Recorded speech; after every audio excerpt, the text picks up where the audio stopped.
Comment doit-on réagir après un close call? Ou en français, on dirait un presque accident.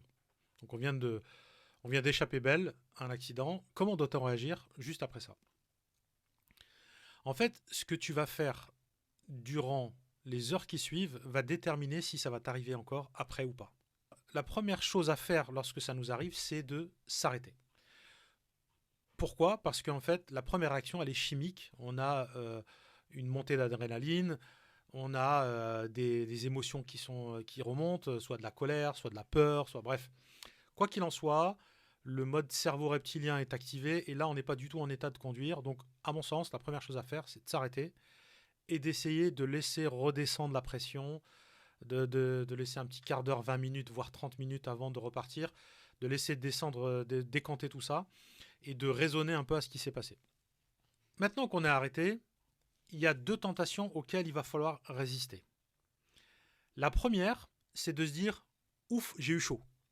Pourquoi? Parce que cette pensée-là va venir enterrer l'information en mode waouh, j'ai eu chaud, c'était vraiment, j'ai eu de la chance.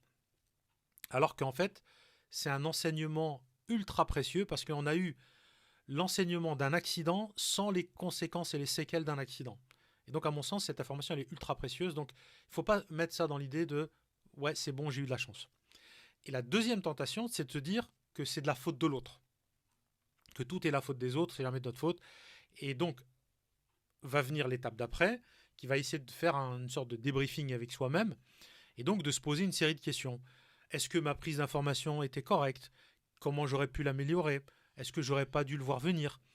euh, Qu'est-ce que j'aurais pu faire différemment? Est-ce que ma position était bonne sur la chaussée, etc., etc. Une série de questions comme ça, où on va se remettre en question et certainement pas remettre les autres en question. La première étape, c'est d'abord moi je monte en compétence et après on essaye de voir si la faute vient des autres, etc. Mais comme je l'ai déjà expliqué dans d'autres vidéos, peu importe ce qui m'arrive, tout ce qui va m'arriver de mal à moto, c'est de ma faute. Donc c'est à moi de trouver des clés pour ne pas que ça m'arrive. Et donc, toutes ces questions-là et ce débriefing-là va être la différence entre un motard qui progresse et un motard qui ne progresse pas.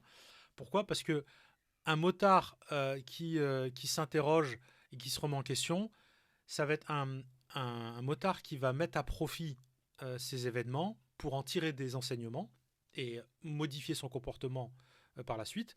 Et l'autre va plutôt l'oublier assez rapidement et va se dire qu'il a eu de la chance et voilà.